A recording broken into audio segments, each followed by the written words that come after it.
Well, hello and welcome to qualifying 2 of the 2019 FIA World Rallycross Championship, round 7 here in Canada. Now this, exactly 30 seconds ago, it was raining big, heavy drops of rain, but now the sun has come out and the cars are leaving the pit boxes. So the racing starts here. This is the start line, start grid, heading down to that incredible turn 1. And then those are the pit boxes on the flyaways. They're all next to each other, all happy neighbours here in Canada. Thanks for joining us. Let us know where you're watching from and who you're rooting for. If you missed Q1, first of all, where were you? But second of all, don't worry, we'll bring you bang up to speed with what's happening. But let's first of all have a quick look at this superb Grand Prix de Trois-Rivières circuit. It's the oldest street circuit in North America. That's the start straight, and this is the final corner. So through this fence is they're coming around the last bend and then up through the gears and onto the limiter, back into turn 1 again. So that gives you a sense of where we are. Over here, we've got the drivers starting to build up the pre-grid area before heading into the race. And a particularly impressive qualifying 1 session for these two guys, Andreas Bakkerud and Liam Doran. In fact, let's have a quick word with Andreas if we can grab him. Andreas, you're getting ready for qualifying 2, but obviously you're going to be in one of the later races because you were very, very rapid in qualifying 1. I'm in the first race. They turned the grid order. It's not your fault. I know it's hard. But yeah, we are in the first heat. They watered the gravel again and graded the gravel. So it's going to be challenging, but it's the same for everyone. So we just need to go out there and do our best, having some fun. I quite much enjoy the track, so flat out.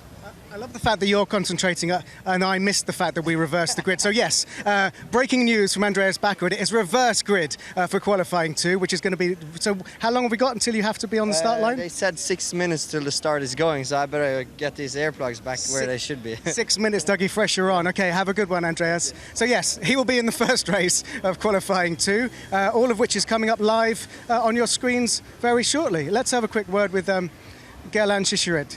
Gerlan, can we have a quick word with you? How are you doing? Is that umbrella for the rain or for the sun? Both. Both. Yeah. How was qualifying 1 for you, and what's the plan for qualifying 2? Yeah, qualifying 1 was okay. I'm just struggling on sector 2, so it's my weak point at the moment. So I need to work. So my plan is on the Q2 is to work on this section especially, because otherwise the time is not bad. So if I can fix this part, I think I can be quite good. And the Megane certainly looks quick here, so you've got a good piece of kit under you. Yeah, I think since the beginning of the years, it was always like at some point we was quick with the Megane, but it was always hard to put everything together. So we still have 2-3 races before the end of the year, so that's the plan. And try to do it and come back next year with the real objective. And it must be nice to be in a French-speaking part of the world, so bon courage. No, they don't speak French in Canada. It's Québécois. Yes, c'est Québécois, c'est pas pareil. Merci, good luck, bon courage. Okay, so not quite engines on yet, but I know people who will be on the limiter already over in the commentary booth, all the way over there, are Andrew Coley and Dan Rook. Well, we're trying to relax a little bit, you know, we don't want to get on the limiter quite straight away, but yeah, we are excited to get going again. The reverse grids, I thought there with the rain falling that potentially that was going to go against them, but I don't think there's that much rain. What do you think? No, I mean, well, I'm still wearing my coat from Q1, yeah. But of course I needed it to walk over here, but no, we can see down on the start straight that it's already dried out, so I don't think it's going to affect anything too much. It got a little bit quicker during the session last time. I mean, looking out at the track, I'd say they've potentially graded that inner section where the hole was too, so we'll see. Yeah, we'll see. I mean, sometimes the ruts can aid the drivers and help pull them around, but you heard Andreas saying there in his interview that with them regrading it and watering it, it might be a slight disadvantage for the early guys.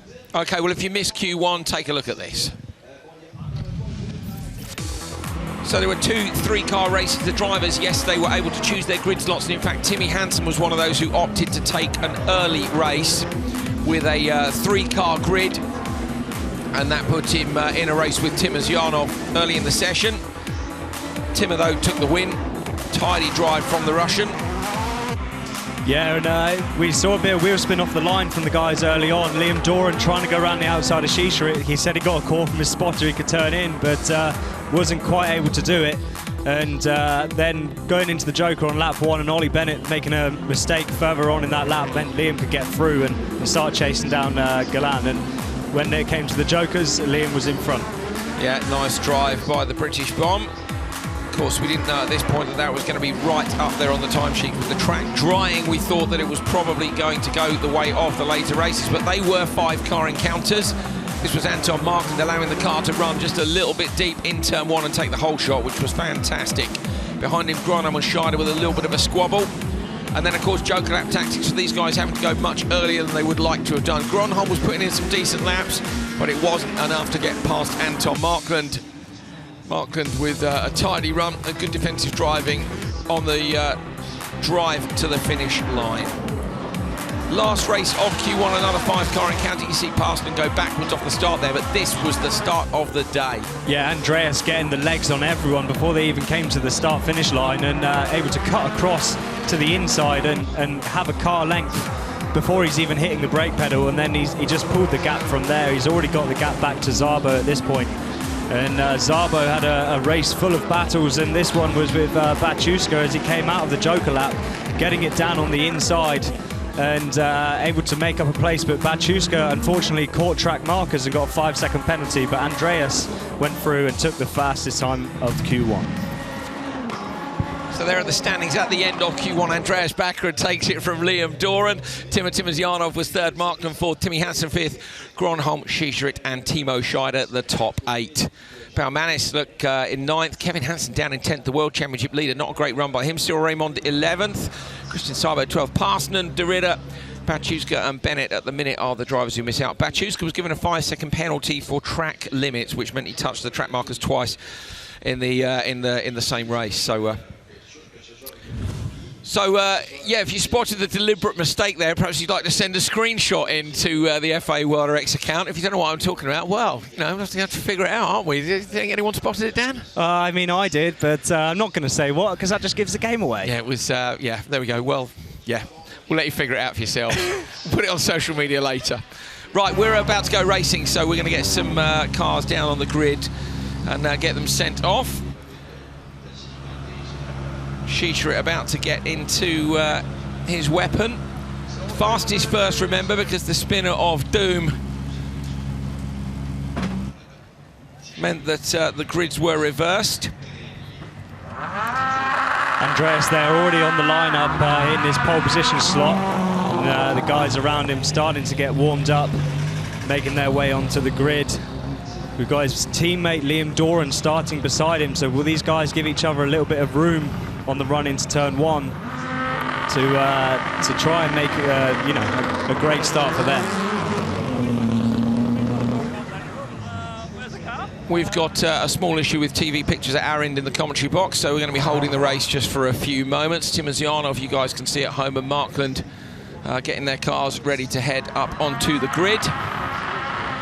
Markland with a practice start.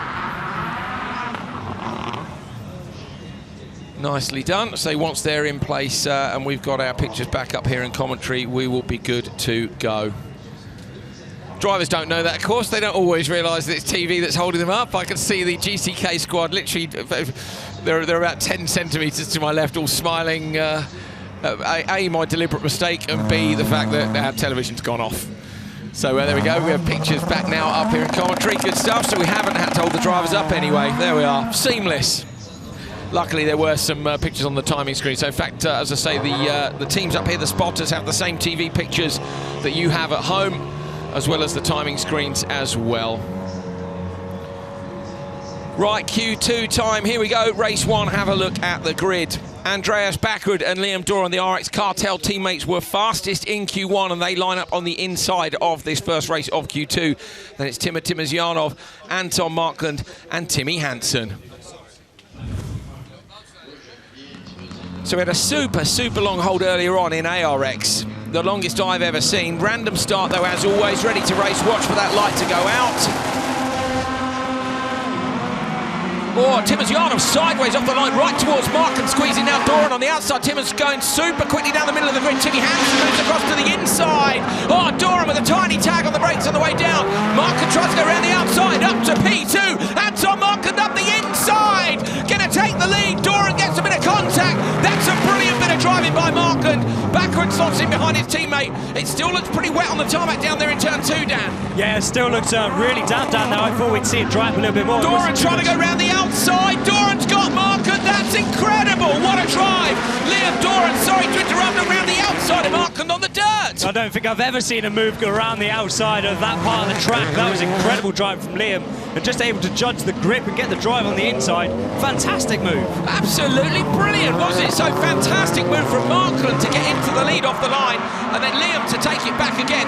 Timmy Hansen, the only driver to have ducked out of this, Dan. They come blasting past us on the straight now, and the gap back to Hansen was 3.3. It's 3.1. Hansen's on the hunt already. Yeah, we can see Timmy's got so much clear room in front of him, so he's able to try and bring down the gap. He didn't get a very good start. He had a lot of wheel spin trying to get away from the line, and immediately dropped him back behind the pack. And Liam with a massive send on the limiter. Oh my goodness, Markland's gone Joker, so Markland's gone Joker. Where's Timmy Hansen? Timmy Hansen's dropped off the back, so Hansen dropped off the back there. The gap was short. He's still going. We can see him on the dirt section, but we know he was right there. 9.8. Hansen's had a mistake in the first sector, Dan. Maybe on that damn tarmac?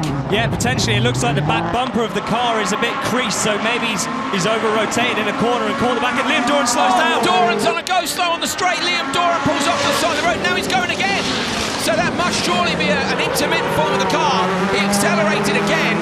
Behind him, Timmy Hansen's 9.8 off. They might as well Joker Liam and see what they can do to try and recover something. But this first race will be carnage. Look how damp it is under the trees. It looks completely different. Yeah, it's really down there. Maybe that's where we saw Timmy drop it, but Timmer's goes Joker. Here we go, Timmer then. Markland's got him already. Timmer's Yarnum going to come out in front of Liam Doran. Liam has gone backwards again, so he's just come into the gravel arena. Timmy Hansen's got past him, but they've both dropped time. So this is about Andreas Bakkerud. The lap times are 50 plus 51, and we've seen, what was it, 48s, Dan? Yeah, we were down in the 48s before, so the track is definitely damp, but Markland, look at the gap he's already got to Bakkerud there. It's 1.2 between them, and we know it was tight with a 2.7 gap, so Markland here is on for a race win on the first round of the Q3 races. He just needs to get it hooked up, not make any mistakes from here on. Markland only 1.4 off the back of Andreas Bakkerud. The RX Cartel had it all their own way. You're looking at Liam Doran coming down the straight there. He's miles off. He's still going. Doesn't want to get a DNF if he can help it. Bakkerud goes Joker, but Markland has got him easily. So what might have been for Liam if he hadn't had the technical issue, and the Cartel keep having these little niggles with the car. I do feel sorry for Liam and Andreas for that, but there you go. Big send and flick from both those guys. Anton Markland is going to come around the two right-handers, and we're going to get an idea of what the difference in pace was. Bakkerud won Q1 with a 3:25.4. What's it going to be this time? Markland over the line. It's a 3:29, so he's lost 4 seconds compared to the winning time in Q1. Markland's time last time out was a 3:26.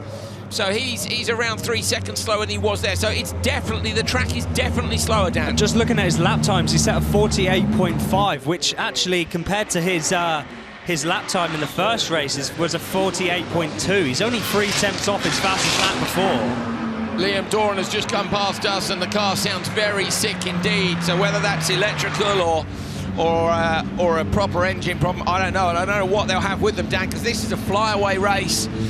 And it's not what you need. Of course, it's a spot of luck in that this is Q2, so they've got overnight to fix whatever is wrong with that car, but Liam Doran's car does not sound good. The man who was in P2 at the end of Q1 is 5th here, a long way off the pace, and a problem with the car. Anton Markland takes the win from Bakkerud, Timizjano, and Timmy Hansen, who we think made a mistake in the first sector, but it was unseen by our cameras, so we'll see if we can pick it up potentially in the replays for you. Let's have a look and see how this one unfolded. So yeah, Timizjano went sideways off the line. Markland was good, but watch Anton Markland here, Dan. He's gone super wide, and he lets it all unfold, but finds a bit of space around the outside, then slots up the inside of Liam on the exit. Yeah, because he's gone so wide on the way in, he's actually made the corner not as tight as the rest of them who are hugging that inside line. Able to carry the speed, and then Liam, here's that move around the outside. That was brilliant. That was absolutely brilliant. That's a typical Liam move, isn't it? All car control and just guts. Yeah, and without the ruts in that gravel section as well, it meant that he was able to hang it out there and not be too compromised. Unfortunately then a problem for Doran, so Doran's car going slowly on the run towards the finish. So Timmy Hansen with an issue in there as well. But a great first race, that's the way to kick off Q2. Anton, there's a little smile on your face. Did you enjoy the battles in there? Yeah, for sure. I mean, again, a great start, an interesting turn one, beat Liam. and then I had some big dust inside the car, and I thought it was on fire, and it felt like it was smoking, so I lost my focus into turn 5, and Liam was going around the outside like a rock star, and I'm in the inside looking like a total amateur. And then I felt I was quicker than him, so I just asked on the radio to get into the yoker. Unfortunately, I think he had an issue, and my pace was good enough to win the race. So a great start to the Canada RX. Very happy with the team. The performance they are doing, or the job they are doing to bring the performance of the Megane is just absolutely fantastic. And give us a sense of how much the track conditions changed since Q1. Yeah, it changed quite a bit because we had a shower of rain right before the start, and it was all dry except in turn 3 and 4, where it was like soaking wet, and that caught me out a bit on lap 1, and I think somebody else had some issues in there, so that was difficult. Otherwise, it was very close to Q1. Thank you, well done. Thank you. So it really carnage first race, a lot going on there, which has cost some drivers some time. But Dan, you've been looking at the lap times and you've got some thoughts on it. Yeah, I mean, Markland's lap time there, he did a 48.5, and his lap time, fastest lap time in Q1 was a 48.2. So there's like 3 tenths difference, which, you know, could be that where he said the corners the were damp section. Yeah. But apart from that, I think it was just a really, really messy race. You know, there was so much action going on, swapping places, and that's why the time was 4 seconds down on what we've seen previous. So the lap time is there, but they've got to get the job done. No mistakes, not too much squabbling. Remember, qualifying is all about time. So we'll be able to see whether or not the next guys are able to do a better job than they have. Anton, really, really pleased with his performance. Yeah, really happy. And, I mean, it was a hectic race, wouldn't it? So for him to be able to pick his way through, I'm sure he's going to be happy. It's always great to be the winner of any race, so I'm sure he's going to be happy with his performance. Right, so we're hearing there's a tyre wall rebuild. I'd like to see where that is, because I wonder if that's where Hansen went off. Can we see where the tyre rebuild is going on? I think it's going to be down in turn 3 and turn 4, which I'm pretty sure we think that's where Hansen went off, don't we? Yeah, where it was slightly damp. I think it looked like he had damage to his rear bumper, so maybe just lost it on the brakes and backwards into a wall. I'm staggered how damp that section of track was. You know, we were before when we started, oh yeah, it's all dry now, no worries, all good. But actually, there we go. So it's up on the ground. Okay, the branding's off. Look, the branding's off the wall. So it's after turn 2 into turn 3. Just before the hippodrome. Yeah, basically, there we go. Ah, so he dropped it early then. He's dropped it on the way in. If they're rebuilding the tyre wall there, I was expecting it to be the rear tyre wall. Mind you, that's where the truck's parked. No, it's this wall here, isn't it? I think he's backed it in on the way into turn 3. Yeah, where he's had the weight of the car on the nose, on the brakes, turning it in through the corner, and just the dampness would have just caught him out and had a slide, I think. I mean, obviously we've not seen it, but I mean, that's just a wild guess, if you like. That's what commentary's all about, mate. You're doing a great job. I've been wild guessing for 6 years. It's fine. So the guys, you can see, are bolting the tyres back together. There's a very specific way that has to be done for safety. So they're going to be down. You can see they're drilling holes through, running cables through, so the tyre stack can't move too much. Just as soon as they fixed that and got the trucks out of the way, we will, of course, get the cars on the way down there. I can see they're loading the grid now, so Niklas Gronholm is just about to do his pre-start up on the tyre warming, tyre cleaning area. Just had on our timing screens come up, Anton Markland a warning for track limits. So next one would be a 5-second penalty. There's the GCK guys down, Cyril Raymond about to get into the car. And the unmistakable noise of a bit of anti-lag. So they've got the brooms and everything out down there, Dan. It definitely wasn't the run in there, was it? I call that turn 2. I mean, they're calling the next bit turn 3 and 4. I would have said 2 and 3, but maybe they're counting the kink off the line. Maybe we should take a look at Szabo's car for the track map and find out. Yeah, we could do that, couldn't we? Yeah, we could do that. So Shishirit will know that there's good pace in the car, although this morning him and Markland had very different feeling in that car. I spoke to Anton, and he said that he didn't have the pace, didn't have the lap time, and that him and Gullain were running a similar setup, but Gullain was saying it felt good for him, Anton was saying it didn't feel good. Anton said his line was right, but the lap time wasn't there, so they knew there was an issue with something. We don't know how they fixed it or what it was, but fascinating the detail they go into to find these things out. Yeah, and they've got so much support behind them this year as well, with Bilstein coming in and providing the team with all the suspension engineering that they need. So I'm sure it's not going to take them too long to try and dial that out. No, he said that. He said the one thing we've got good support with is that. So he's with his damper sponsors all over the side of the car. He knows that he's going to have any suspension issues fixed. Kevin Hansen down in P10 will want to capitalise on. Ho here is moving across he was very tight, wasn't he, on the side there. He'll be hoping that the track's a bit drier than the first run, but he's still got a 5-car race. So, again, he'll want to stay out of trouble. He was at the back of the pack last time. What can he do this time? Here we go. Let's have a look at the lineup for Q2 Race 2. Niklas Gronholm on the inside, then it's Gulan Shisharit, Timo Scheider, Yannis Baumanis and Kevin Hansen. And again, we've got our lineup here with no teammates in it, so should be fun.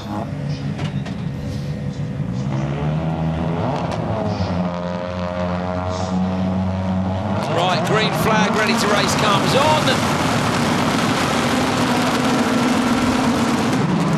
Good start, Scheider on the inside, really hooked up there, but he's been done into second gear by Shisharit and Baumanis on the other side of him.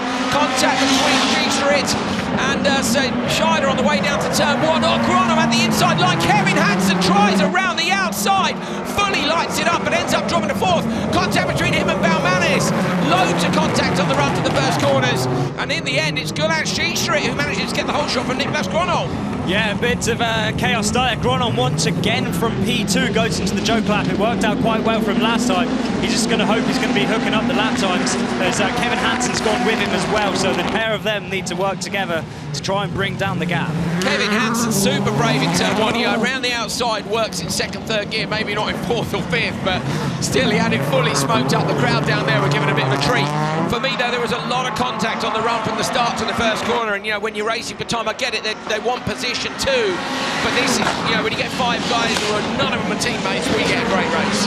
Yeah, it's a fantastic race, but as you say, not great for time, and similar to the first race we've had in Q2. Messi overtakes and it loses seconds. We've seen 4-second time difference. Niklas Gronholm is chasing down that gap. It was 2.9, it's now 2.7. We know that's roughly enough to take the lead, so Gronholm at the minute could be on to take the win here, but he's about to catch up to Baumanis, and that might release Shisharit at the front to gap them. Yeah, Gronholm is going to need probably really the pair of them to go into the Joker lap if he wants to be able to make up the gap. He's gone down to 2.6 again, but he's already right in the bumper now of Baumanis, as Kevin Hansen seems to have dropped off the back. So Kevin Hansen not having a stellar weekend here so far. Scheider slightly defensive, I thought, on the straight, but moves out to the wide line, backs it in. It is so fast. I wish you guys could see it from the commentary position. Niklas Gronholm, fastest lap of the day. This section of track here was damp just 5 minutes ago. It appears to be dry now because he's just been the first person to dip into the 47s. I'm a little bit surprised they didn't send Shisharit, and actually Baumanis has gone. That's going to help Gronholm even more. Yeah, but he's now on the back of Scheider. He's all over Scheider. We can see in shot here, he's not going to be getting the run he needs. He just set the fastest lap, but now I'm not sure he's going to be able to match that again.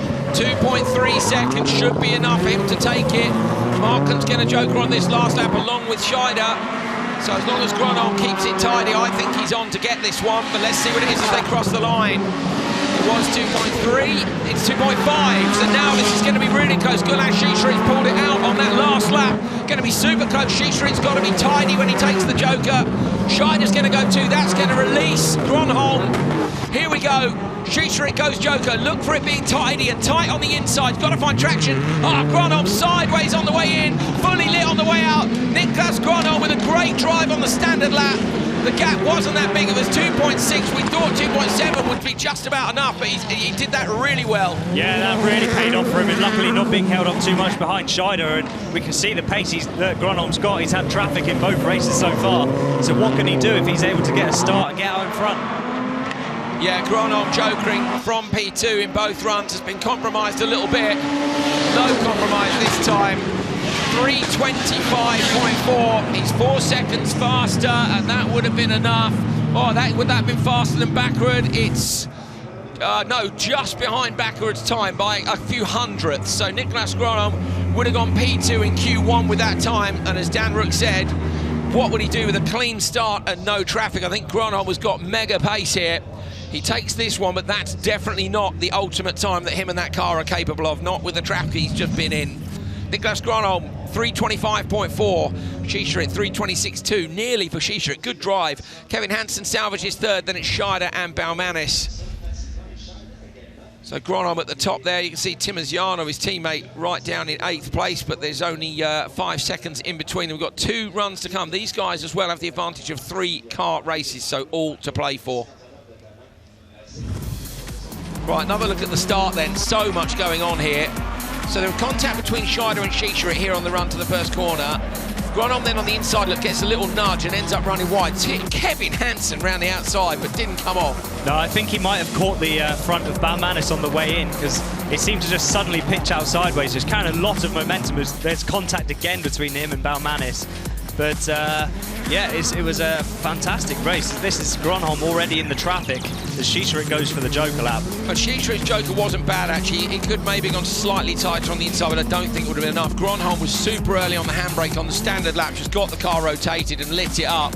And with it being nice and smooth, he was able to find a gap and get himself out in front of the Frenchman. Still a good time by Gulan Shisha, who is second as we stand, and there are only 6 cars to come. So good job, Gulan. Niklas, that was a very smart drive. Early Joker paid off, but do you think you got held up to make the time a little bit slower? Yeah, maybe when before Baumanis went to the Joker, I was a bit held up, but yeah, not a clean run. The starts are not really good either. So okay, it's nice to get a heat victory, but I would like to have a more clean run. Maybe next time. Thank you. Thanks. Well, we said, didn't we? We didn't think that was the ultimate pace from him. More to come from Gronholm, but he's got to get the start right. 6 cars in 2 races, 16 cars here means we have 2 3-car encounters, and for me, Dan, on a dry track and with less traffic, this is potentially a good advantage for these guys. Yeah, less chaos on the way into turn 1, so hopefully they can make advantage of it. Cyril Raymond on the inside is in P11 after Q1. Sabo P12 and Jani Parsonen looking to edge into the all-important top 12. Of course, 3 sessions go, long way to go, but that's how they stand at the minute. Here we go.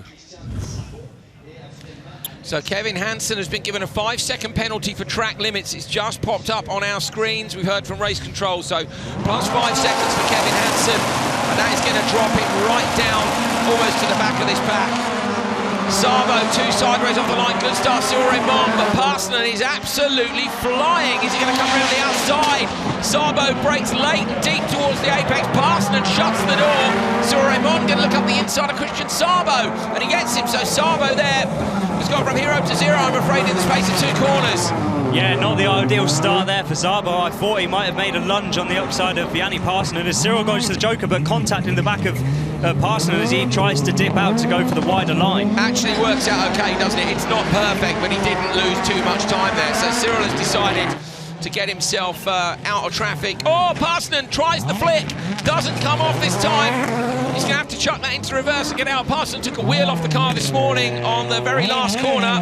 He just got super close in, second to last corner on the concrete wall, just there where Sabo's come around, took a wheel off it. I think the back right of Parsons' car is slightly damaged there. Maybe we'll get a shot of it later on. From the contact with Cyril on the way into the Joker. Oh, yeah, he's got round. He's on the straight just in front of us. Parsonen, who was going in a perfectly straight line, has just completely spun. That is bizarre. Yeah, his back right wheel is not facing the right direction at all. He's crabbing as he now approaches us. There he is. So he's coming down past the common position. There we go. So Parsonen, to be fair to him, that's not... well, he's not going to be able to do anything with that. What a shame. Jani Parsonen is potentially going to park it right under the commentary position. He does. Sabo and Raymond carry on. Raymond's only 1.4 back from Christian Sabo. Yeah. Sabo had a great start to the season, but I have to say, doesn't seem to be going quite his way now. No, he seems to have lost a bit of momentum, hasn't he? Which is a shame because he had such a solid start to the year. There's Parsonen's car parked at the side of the road. Not really compromising their line, I don't think, Dan. No, we can see Cyril there was still able to get out to the white line on the braking point, so not going to be losing any time. Although it is a little bit of a distraction as they're coming down the straight, trying to find their braking point. Yeah, you don't really need that, do you, when you're flat in 6th, basically. And they were all saying how much they enjoy getting up into 6th gear. Sabo, big send on the limiter through there. Cyril Raymond super close in on that barrier on the inside. And there's Parsons again, so that's down on the runoff area to turn 1. Parsons has parked it. So Cyril Raymond, 1.5 off the back, will surely get Sabo. Sabo's a class act, isn't he? We know that. So when he gets it together and the car's how he likes it, he's absolutely brilliant. His debut in Supercar last year was incredible in Euro RX. Right up at the sharp end. Yeah, these two actually being rivals in Euro RX when they were both doing it last year. So good to see Sabo make the move up to the World Championship. So he's running a track map on the side of his car this weekend, and go check out his Instagram. It's all to do with fans and so on. He's having a little fan club set up. And just married across the back, his #1 fan, I'm sure his wife, hopefully either here or watching at home. And Sabo's going to get back out in front of Cyril Raymond. Cyril Raymond's made a mistake. Made a mistake on the standard lap, and Sabo gets past him. So mistakes are plenty in this one, Dan. Yeah, really not ideal. I think Cyril maybe got a problem. He's slowing down now. I can see from the commentary position he's just limping down towards the last corner. So really quite a troubled run, this run for the guys in this one. 3:25.4 is the target time. Not going to get that. 3:30.0, so 4.5 off. Cyril Raymond comes past us. He was still going a fair old lick when he came past the finish line, but that's not the run he was looking for either. So Sabo, okay there, but as I say, it's not the ultimate pace, I think, from him. Past him with a broken car. Well, at least he's driving it back for us, so thanks to Yanni Parsonen, that's going to save us a job and a few minutes of live on-air filling. No truck necessary for Parsonen. I'll take it back myself. You're all good. Look at that. Sideways all the way. Not on purpose. Here's the result then. Christian Sabo takes it 3:30.042. Cyril Raymond, I think, could have got him, but made a mistake on the last lap. And only Sabo is able to slot into the top 8. So Bakkerud, look, who, remember, was leading after Q1, is down in 8th place. Niklas Granholm up at the top, but he was in 6th after the last one. So I've no idea who's going to be top at the end of this session. And we've got 3 cars still to go. Off the start then, Sabo a little bit sideways, but then manages to get it together. Look, out drags Raymond down the straight. Parsonen into turn 1. Cyril going for the wider line on the way into the corner and getting the undercut on Sabo on the way out. Yeah, Sabo didn't work out, as I say, just doesn't quite seem to be where I know he can be. You know, he's as I say, it's class act. This was Cyril having just had that little nudge on the back of Parsonen on the way in, and this is Parsonen who, I guess it breaks there because it just suddenly pitches in. Gets another little nudge for good measure on the way out. So watch this, here we go. Look at that, bang. So just as the car goes over the curb, we saw that curb is a nothing. But the speed they're going at and the way they're leaning on it, it just unsettles the car. And with the broken steering, the broken track arm on the rear, basically Parsons' contact with the curb and that broken rear wheel is enough to chuck him off. So Sabo takes it. Christian, it was quite a chaotic race. It's survival of the fittest. You won the race. How was it for you? It was, at the end, was good. Yeah, of course it was chaotic. However, we were only 3. I think Cyril had some problem in the last lap. That's not so good. We could have a good race, but now I won. My times are not the best yet, so I still have to work. Still have to have something to work on, but I'll do my best overnight, and hopefully I will find some speed for tomorrow. Well, it's a good way to celebrate your honeymoon. Congratulations on getting married. Thank you very much. Final 3 cars are on the grid for World Rallycross Q2, round 7 in Canada. Saturday's action about to come to a close. It's Guillaume de Ridder, Rokas Baciuska and Oliver Bennett. 14th, 15th and 16th. Baciuska in the McGann, very capable indeed. We've seen that already this year. Bennett, super fast starter. De Ridder just can't get a break with the luck, and it's a real shame because he's a great driver and a lovely guy. So we want to see him get a good run. Come on, Guillaume. Good start, Baciuska, but Bennett too, and we know the Mini's fast going to be a drag race all the way down to turn 1. Oh, de Ridder having a look up the inside, but he's going to slot it behind Baciuska. Baciuska should hold his line here. Can de Ridder capitalise on Bennett running wide? Guillaume de Ridder going to have a look up the inside. Bennett goes defensive, and Baciuska's got it. So these 3 super sensible so far. Dan, they've got to hammer the lap zone. Baciuska runs wide. Bennett almost alongside him. Bennett now, I thought Ollie might go Joker. He goes up the inside of Baciuska. So Ollie Bennett chasing Baciuszka hard, and De Ridder's gone joker lap 1. Yeah, De Ridder there getting out of the way. These two having a bit of a tussle. So wise move there from Guillaume, but I'm sure we're going to see good pace from Baciuszka. Let's not forget he had a 5-second penalty in Q1 for the track markers, so his time wasn't down at this point. He was further up the order. Yeah, he would have been about P10 without the penalty, which is in the semis, you know. Again, I think he's capable of quicker. He was a weapon, wasn't he, when he was in Super 1600? Yeah, really, really good peddler, and well, he's shown so far in the supercars this year. He seems to be he was a bit of an unknown, I guess, when he came into the class, because no one had seen him in a supercar before. But yeah, he's proven himself well, and he's got good pace. Started the season with ES Motorsport and then moved on to run with GCK. Guillaume De Ridder 4.5 off the back. Would like to try and get 3.7. So De Ridder's gone 8 tenths, has cut the gap by 8 tenths. Oh.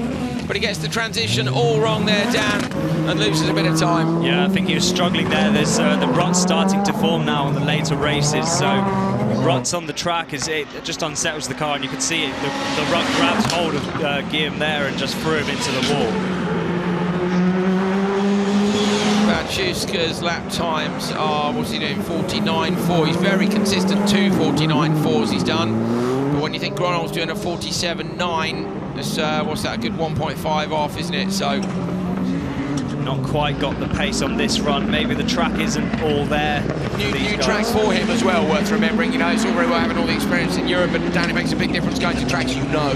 Yeah, definitely. You know, he spent his practice trying to learn his way around, where some of the others that have already been here spent their practice trying to find a setup. So they're running that further ahead. Exactly, finessing lines and things, isn't it? You know, you're looking at, you know where you're going. You're looking at even last year's stuff and going, I'm not as good here, I am better there. And he's having to do all that learning on the job, so super committed on the brakes. This time he's done a 48.7, so he's gone 7 tenths quicker on that last lap. Baciuszka up towards the pace of the front runners now. Scheider and Baumann to a 3rd and 4th, so doing lap times in that sort of area. He made that time up all in the midsection there. Into the left, he keeps it tidy, waits on the throttle, bit of gas now, transition the car to the right.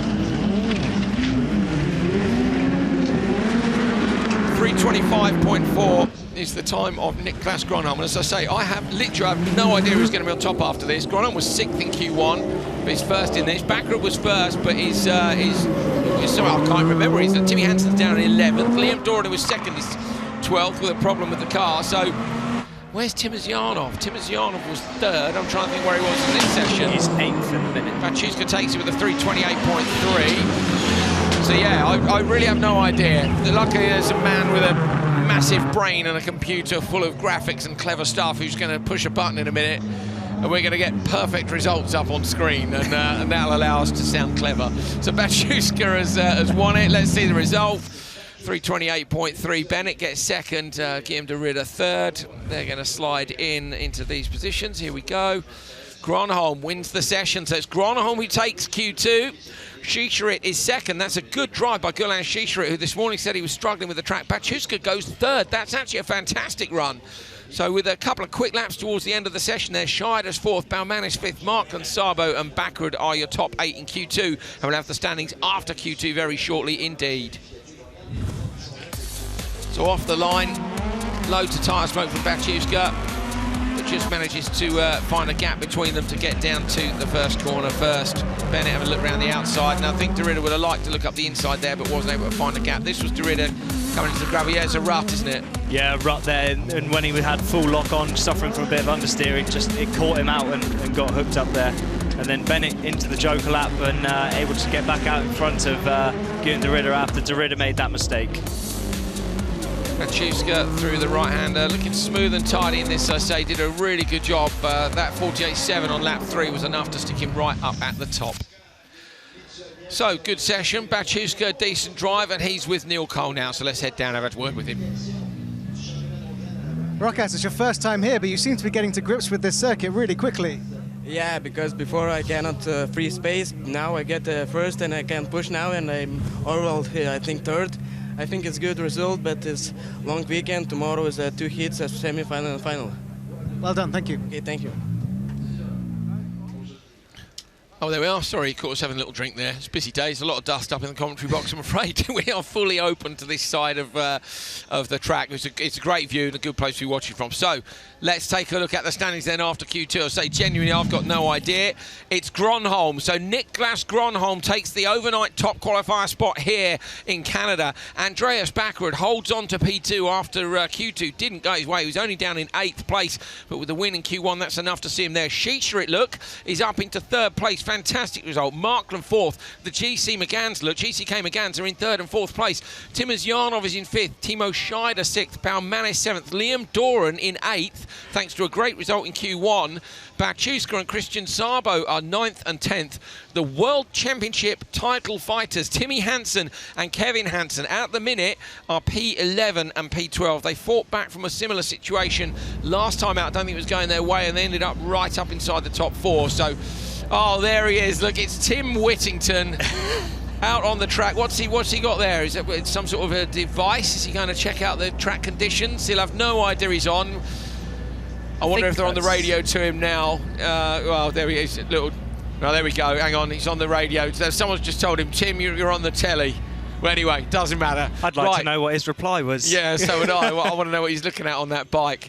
So remember, the grids can be reversed for Q2 and Q3, so we need to have another look at that spinner. So it was fastest first in Q2. Will they be reversed for Q3 as well, or will it be slowest first? Here we go. Fastest first or slowest first for tomorrow, and it's gonna be slowest first. So it's the standard way, slowest first, and there we are. So yeah, it's tomorrow. You know, the weather. We're not sure about the weather basically tomorrow. It's looking better than today. There are still some dark clouds about. It might affect the ARX2 final later on today, but tomorrow, if the weather's good and the slowest are going first, it's going to play into the hands of those guys who've done a good job in this session. Bottom of your screen there tomorrow, 09:50 local time is when you can catch up with World Rallycross Championships Q3, round 7 of the World Rallycross Championship.